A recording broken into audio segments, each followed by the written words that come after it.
Bonjour, shalom, peuple de Dieu. Bonjour, bonsoir, partout où vous nous suivez. Que Dieu vous bénisse abondamment.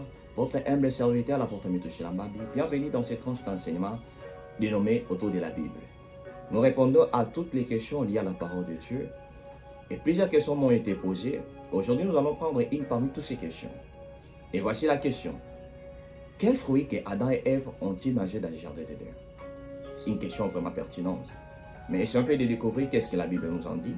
Nous sommes dans le livre de Genèse chapitre 2, le verset 15. La Bible dit, Dieu prit l'homme, le plaça dans le jardin d'Éden pour les cultiver, pour les garder. Et Dieu dit que tu pourras manger de tous les arbres du jardin d'Éden, sauf l'arbre de la connaissance du bien et du mal. Car le jour où tu en mangeras, tu mourras. Alors nous devons comprendre, l'Éternel a fait d'abord une distinction entre les arbres qui étaient dans le jardin d'Éden et l'arbre de la connaissance du bien et du mal.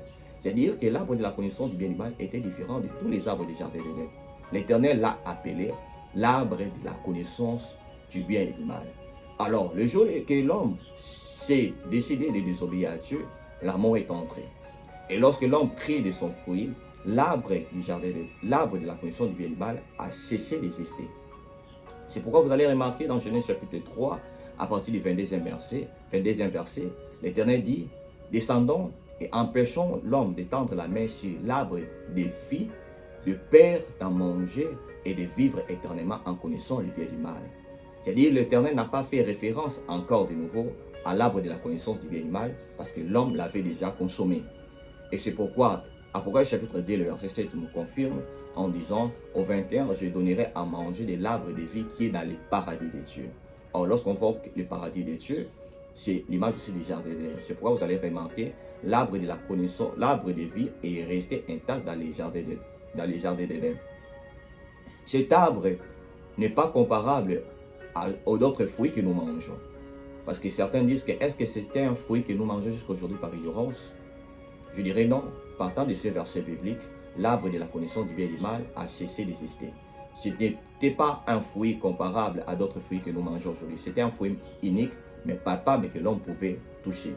La Bible n'a pas mentionné d'autres noms, mais l'Éternel a donné le nom de cet arbre, l'arbre de la connaissance du bien et du mal, qui était digne d'ouvrir de l'intelligence et de donner du discernement. Le jour que l'homme a pris de son fruit, ses yeux s'ouvrirent. C'est pourquoi vous allez remarquer même une petite parenthèse dans Luc chapitre 23, le verset 11, à partir du 11e verset. La Bible nous parle des disciples dans le chemin d'Emmaüs, faisant route avec Jésus, mais leurs yeux étaient empêchés de reconnaître que c'était Christ. Mais lorsqu'il se décida d'inviter Christ chez lui à la maison, Christ prit le pain. Après avoir rompu le pain, leurs yeux s'ouvrirent. Ils pouvaient reconnaître que c'était Christ qui était devant. Et de la même manière, cela se fait dans les jardins d'Éden. L'homme prit les fruits et s'est rendu compte qu'ils étaient nus. Alors, certains disent que c'était le fruit du sexe. Je dirais non. Partant du verset précité, Genèse chapitre 2, verset 15, la Bible dit que non, l'Éternel avait déjà donné une loi à l'homme avant même l'existence de la femme. La femme n'existait pas encore. Puisque si c'était le fruit du sexe, Dieu allait attendre l'apparition de la femme ou la matérialisation de la femme pour donner la loi. Parce qu'il ne peut jamais avoir une liaison, je dirais, sexuelle sans un partenaire.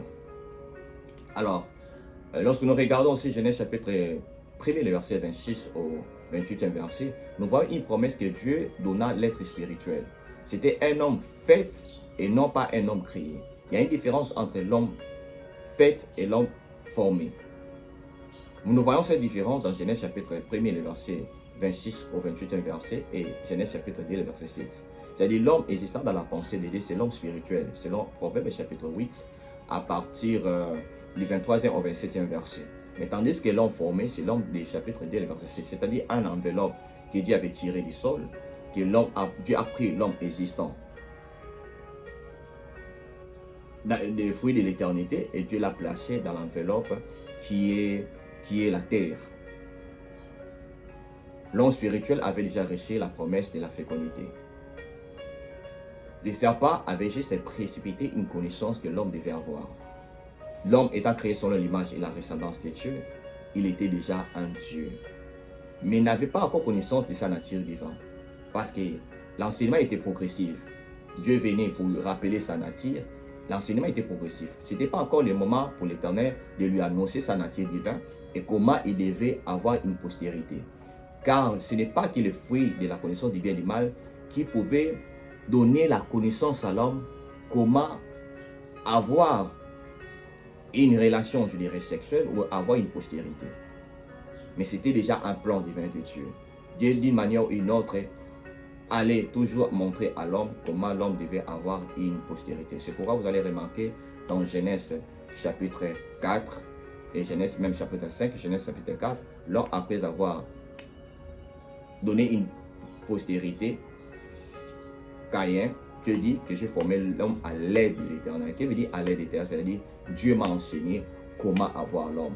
Or, si c'était déjà je dirais, un acte illicite, c'est-à-dire une relation illicite entre Ève et les serpents, ou entre Ève et Adam, parce que Ève avait pris du fruit de l'arbre de la connaissance du bien et du mal, avait donné à son mari. On dira que Ève a eu une relation avec les serpents, Ève a eu une relation aussi avec Adam. Adam n'allait jamais dire dans Genèse chapitre 4, verset 1er, j'ai formé l'homme à l'aide de l'Éternel. C'est-à-dire l'Éternel m'a appris comment avoir l'homme, comment avoir une postérité.